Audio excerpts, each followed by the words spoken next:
பயனாளர்கள் அனைவருக்கும் வணக்கம். இது வாணி யோகா சென்டர். இன்னைக்கு நம்ம பார்க்க போகிறது லெக் எக்ஸசைஸ். இந்த leg exercise varicose vein complaint, diabetic complaint, arthritis complaint cure பண்ணக்கூடிய எக்ஸசைஸ். ப்ளஸ் உங்கள் லெக்கில் இருக்கக்கூடிய அந்த நம்னஸை க்யூர் பண்ணக்கூடிய எக்ஸசைஸ். ஆர்த்தடிஸ் ப்ராப்ளமை க்யூர் பண்ணி உங்கள் நீஸை ஸ்ட்ரென்தன் பண்ணி ஃப்ளூயிட் ப்ராப்ளமை க்யூர் பண்ணக்கூடிய எக்ஸசைஸ். நீங்கள் டெய்லி ஒரு 1 டைம் ஆகி லெக் எக்ஸசைஸ் பண்ணுங்கள். இது நீங்கள் பெட்டில் உட்காந்து கூட பண்ணலாம். முக்கியமாக ஏஜ்டு பீப்புளுக்கான ஒரு எக்ஸசைஸ். உங்கள் லெக்குக்கு போகக்கூடிய சர்க்குலேஷன் இம்ப்ரூவ் பண்ணக்கூடிய எக்ஸசைஸ். உங்கள் 2 லெக்ஸ்க்கு 1 feet கேப் வச்சுக்கோங்க. ஃபஸ்ட்டு இன் அவுட் ஒரு 5 டைம்ஸ் இந்த மாதிரி 5 ரிப்பிட்டேஷன் பண்ணுங்கள். In out. நெக்ஸ்ட்டு உங்கள் 2 லெக்ஸும் லெஃப்ட் சைட் ரைட் சைட் இந்த ரிப்பிட்டேஷன் 5 ரிப்பிட்டேஷன் பண்ணுங்கள். நெக்ஸ்ட்டு உங்கள் லெக்ஸை ரொட்டேட் பண்ணுங்கள். ஃபஸ்ட்டு கிளாக் வைஸில் ரொட்டேட் பண்ணுங்கள்.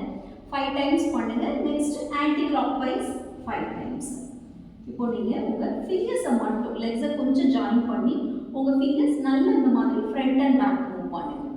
நெக்ஸ்ட்டு உங்கள் லெக்கை ஆல்டர்னேட்டாக ஃப்ரண்ட் அண்ட் பேக் மூவ் பண்ணுங்கள். எல்லாமே ஒரு 5 டைம்ஸ் அது மினிமம் பண்ணுங்கள். இப்போ உங்கள் 2 ஹேண்ட்ஸ் உங்கள் தைஸ்க்கு அடியில் மூவ் பண்ணி உங்கள் லெக்ஸை ஒரு 10 to 20 சென்டிமீட்டர் லிஃப்ட் பண்ணி ஃப்ரண்ட் அண்ட் பேக் இந்த மூவ்மெண்ட் பண்ணும்போதே இந்த நீஸில் நல்ல ஒரு மசாஜ் இருக்கான்னு நோட் பண்ணுங்கள். ஃப்ளூயிட் ப்ராப்ளமை க்யூர் பண்ணக்கூடிய மூவ்மெண்ட்.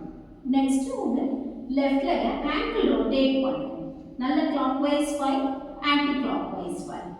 நெக்ஸ்ட்டு உங்கள் லெஃப்ட் லெக்கை நல்லா லிஃப்ட் பண்ணிக்கோங்க. இது எக்ஸேல். உங்கள் லெக்கை நல்லா லிஃப்ட் பண்ணி நெக்கை பேக்கில் மூவ் பண்ணுங்க. இன்ஹேல். உங்கள் ஸ்டொமக் நல்லா ப்ரெஸ் ஆகுதான் நோட் பண்ணி பண்ணுங்க. இது ஒரு 5 டைம்ஸ் பண்ணுங்க. இதே மாதிரி உங்கள் ரைட் லெக்கை ரிப்பீட்